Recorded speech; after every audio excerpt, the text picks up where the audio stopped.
Hello, कसे आहात तुम्ही सगळे? मस्त ना? तर मस्तच राहा. आणि तुमची दिवाळीची साफसफाई वगैरे तर झालीच असेल ना, जशी की आपली सगळ्यांचीच झाली आहे, माझी पण झाली आहे. तर हा ड्रेसिंग टेबल आज मी साफ करायला काढणार आहे, हा राहिला आहे तो.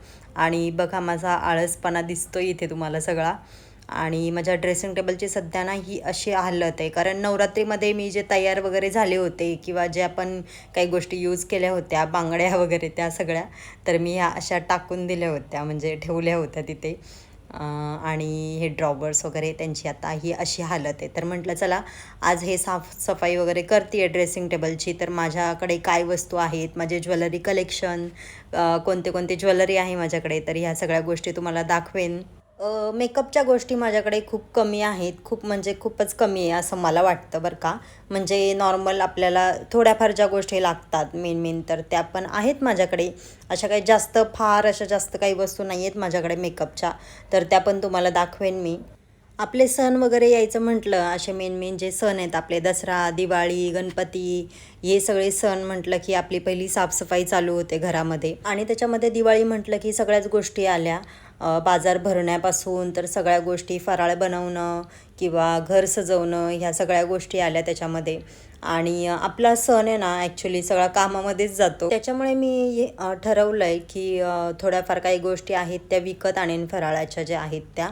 तसं तर मी एवढी पण काही दिवाळी बनवत नाही आहे गेले 2-3 वर्ष. जे पण काही असेल, म्हणजे यांना बेसनचे लाडू वगैरे आवडतात, तर ते मी बनवते आहे. आणि थोड्याफारच गोष्टी बनवते, जास्त नाही बनवत, कारण मग त्या तशाच पडून राहतात आणि मी पण काही जास्त गोड खात नाही. त्याच्यामुळे मी काही जास्त बनवायच्या फंदात पडणार नाही आहे यावेळी पण.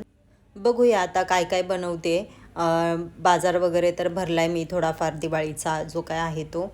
आणि बनवायचं अजून काय फिक्स नाही आहे, नक्की काय बनवू काय नाही हे सगळं चालू आहे माझ्या डोक्यामध्ये. बेसनचे लाडू तर फिक्सच आहे. बेसनचे म्हणजे कळीचे लाडू आवडतात यांना. मी गणपती मध्ये ते बनवले होते, तर त्याची शॉर्टमध्ये रेसिपी आहे, तुम्ही बघू शकता. आणि दिवाळीची शॉपिंग तर अजून आमची काहीच नाही आहे, म्हणजे एकाचे पण कपडे आम्ही अजून घेतलेले नाही आहेत. कधी आमची शॉपिंग व्हायची आणि कधी असं झालं आहे. आता उद्या आम्ही शॉपिंगला जाणार आहोत, उद्या म्हणजे संडे. तर बघूया आता, माझं अजून काय फिक्स नाही आहे काय घ्यायचं काय नाही, हे सगळं गोंधळच आहे माझ्या डोक्यामध्ये. कारण आता मी जर साडी वगैरे घेतली तर ब्लाऊज मला कधी शिवून भेटेल माहीत नाही, कारण आता 1 वीकच राहिला आहे. तर 1 वीकमध्ये मला कोण ब्लाऊज शिवून देणार आहे आता. तर बघूया असं सगळं आहे. फराळ वगैरे बनवायचं म्हटल्यावर मला त्याच्यासाठी पण 2-3 दिवस द्यायला लागतील.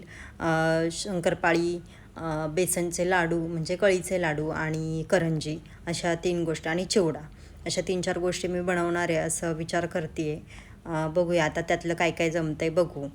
जर मी करंजी बनवली तर ती मी सॅटर्डेलाच बनवणार आहे, कारण हे असल्याशिवाय ती काय एकट्या माणसाला बनवता येणार नाही म्हणजे मला. तर ते असल्याशिवाय मी काही ते बनवत नाही आणि दरवर्षी तेच मला बनवू लागतात करंजी. आणि ते खूप छान कट करतात करंजी किंवा भरतात, अजिबात फुटत नाही. तर यावेळेस मी तुम्हाला दाखवेन जेव्हा आम्ही बनवू तेव्हा.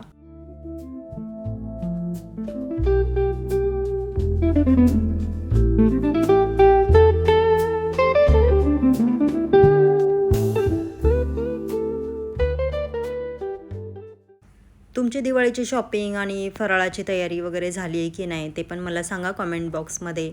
आणि हां, आपला लाईव्ह वगैरे घ्यायचा राहिला आहे, आज सॅटर्डे होता पण मला जमलं नाही काही कारणांमुळे. मी डीमार्टमध्ये पण गेले होते, सो तिकडे बाजार वगैरे पण भरायचा होता, तर टाईम नाही भेटला. आणि ही पॉन्ड्स पावडर जी मी दाखवली तर ती काय मी अजिबातच यूज करत नाही आहे. आणि हे सिरम जे मी तुम्हाला आता ब्ल्यू कलरचं दाखवलं, तर ते आम्ही ह्यांच्या बियर्डसाठी मागवलं होतं, ग्रे हेअरसाठी. तर त्याचासुद्धा काहीच परिणाम झालेला नाही आहे त्यांच्या ग्रे हेअरवरती. आहे तसेच आहेत, त्यांनी बरेच दिवस यूज करून पाहिलं पण त्याचा काही परिणाम झाला नाही.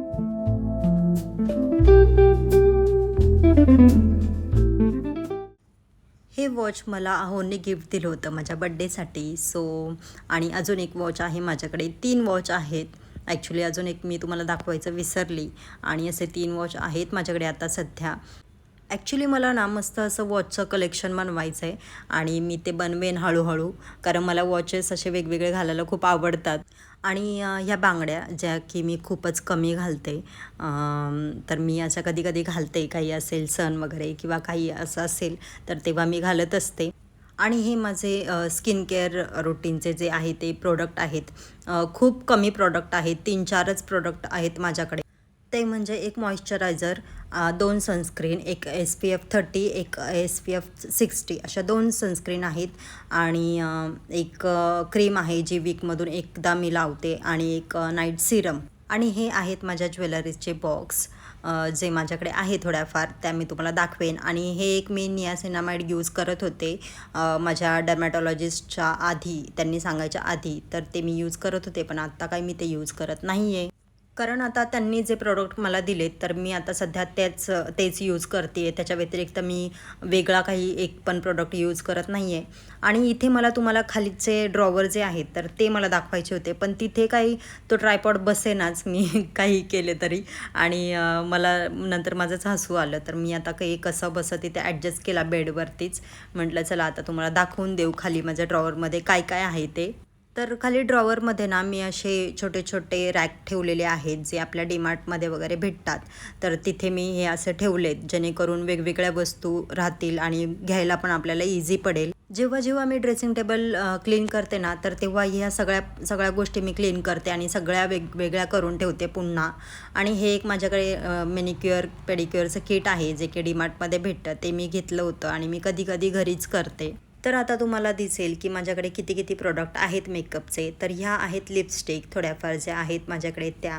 लिपस्टिकचे कलेक्शन माझ्याकडे जास्त नाही आहे, एवढ्याच आहेत. कारण मी घेतल्या तर अशा ब्रँडेड वगैरेच घेते. लोकल मी लिपस्टिक वापरत नाही, कारण लोकल जर लिपस्टिक वापरल्यानंतर आपले ओठ पण काळे पडतात, आपल्या ओठांवर रिॲक्शन होऊ शकते किंवा खूप साऱ्या गोष्टी असतात. तर मी अशा मोजक्याच काही लिपस्टिक आहेत माझ्याकडे. हायलायटर आहे, ब्लश आहे, फेसेस कॅनडाचं कॉम्पॅक्ट पावडर आहे, आणि शुगरचे आयलायनर आहे, मस्करा आहे. त्याच्यानंतर ही आहे माझी ज्वेलरी. आणि यातली काही ज्वेलरी वगैरे आहे ना, तर ती मी भावाच्या लग्नाच्या टायमिंगला घेतले होते. हे सगळे एडी डायमंडचे वगैरे ह्या सगळ्या ज्वेलरी त्या मी अशा पाऊचमध्ये ठेवून देते. ज्या पाऊचमध्ये भेटतात तर त्याच पाऊचमध्ये मी पुन्हा ठेवून देते, जेणेकरून त्याची फिनिशिंग किंवा डायमंड वगैरे असे कुठे काही पडत नाही, किंवा ज्वेलरी आपण एकत्र सगळे ठेवतो तर एकमेकांना घासते, तर त्याची पॉलिश वगैरे पण जाते. त्याच्यामुळे अशा वेगवेगळ्या ठेवल्या ना प्रत्येक ज्वेलरी, तर ते बरं पडतं. त्याच्यानंतर माझ्याकडे हे छोटेसे पेंडंटचे चेन वगैरे आहेत. मी केरळला जाताना घेतले होते, काही वन पीसवर किंवा जीन्स वगैरे असे टॉपवर वगैरे घालण्यासाठी. खूप छान क्यूट आहेत ते. आणि हा सेट आहे तो मी नवरात्रीमध्ये घातला होता ऑक्साईड ज्वेलरीचा, तर तो पण मी असा वेगळा ठेवून देते आहे. आपल्या ज्वेलरीसोबत ज्या पिशव्या वगैरे येतात झिपलॉकच्या किंवा असे छोटे छोटे पाउचेस वगैरे येतात, तर त्या मी सांभाळून ठेवत असते, म्हणजे आपल्याला अशा कधी पण काही गोष्टी ठेवायला बऱ्या पडतात. आणि हे आहे माझे इयरिंग्सचे कलेक्शन, असे हुप्स वगैरे किंवा असे स्टड्स, ह्या सगळ्या गोष्टी आहेत. आणि हे आहेत माझे मंगळसूत्र वगैरे. तर आता मला काय वाटलं की हे खूप जवळून दिसत असेल ही ज्वेलरी, कारण मी खूप जवळून दाखवत होते, पण हे खूप लांबून दिसतंय की डिझाईन पण समजून येत नाही आहे. तर हे सेट आहेत ना, आत्ता रिसेंटलीच मी ॲड केलेत माझ्या ज्वेलरी कलेक्शनमध्ये. आणि हे मोत्याची सगळी ज्वेलरी वगैरे आहे. आणि हा सेट मी माझ्या भावाच्या लग्नात घेतला होता, जो की खूप सुंदर आहे आणि खूप जणांना आवडतो हा. त्याच्यानंतर माझ्याकडे आहेत असे झुमके वगैरे. आणि हे आहे माझं 1 ग्रॅम गोल्ड प्लेटेडचं सेट होता माझा हा, आणि याला इतके वर्ष झालेत ना मी यूज करते आहे. खूप छान आहे. आणि हा माझा माहिती आहे तुम्हाला लग्नातला बाजूबंद वगैरे आहे, जो की मी खूप सांभाळून ठेवला आहे. तो तर आता मला बसत पण नाही, पण मी तरी पण ठेवला आहे. तर असं आहे माझं सगळं कलेक्शन. आणि ह्या बँगल्स वगैरे आहेत, तर त्या पण मी अशा वेगळ्या करून ठेवते. आणि हा एक नेकपीस आहे, जो की खूप जुना आहे, पण तरी पण मी ठेवला आहे. मला आवडतं असं छोट्या छोट्या गोष्टी कलेक्ट करून ठेवायला. तर अशा सगळ्या गोष्टी आहेत. तुम्हाला जर पुन्हा माझी ज्वेलरी सगळी बघायची असेल ना, ज्वेलरी कलेक्शन पुन्हा जर बघायचं असेल, आता याच्यामध्ये जर नीट दिसलं नसेल तर मला पुन्हा सांगा, तर मी पुन्हा त्याच्यावर एक व्हिडिओ बनवेन खास, आणि जवळून सगळी ज्वेलरी वगैरे दाखवेन. कारण इथे माझा फुल पचका झाला आहे कारण मला असं वाटलं की खूप जवळून दिसते हे, पण नाही, मला आता नंतर कळालं की नाही, एवढं जवळून पण नव्हतं दिसत. तर जाऊ द्या, चला असो, मला सांगा तर मी नक्की बनवेन दुसरा अजून एक व्हिडिओ. आणि मी ही ज्वेलरी कुठून परचेस केली आहे, की तिला घेतली होती, ह्या सगळ्या गोष्टी जर माझ्या लक्षात असतील तर तेव्हा मी त्या पण तुमच्यासोबत शेअर करेन. तर चला आता सगळं क्लीन झालेलं आहे आणि तुम्हाला दाखवते कसा लुक आहे ड्रेसिंग टेबलचा आणि बघून घ्या तुम्ही. तर चला आजचा ब्लॉग तुम्हाला कसा वाटला मला नक्की सांगा. आवडला असेल तर लाईक करा, शेअर करा, कॉमेंट करा. भेटूया आपला नेक्स्ट ब्लॉगमध्ये. तोपर्यंत आनंदी राहा, खुश राहा, हसत राहा आणि स्वतःची काळजी घेत राहा. बाय.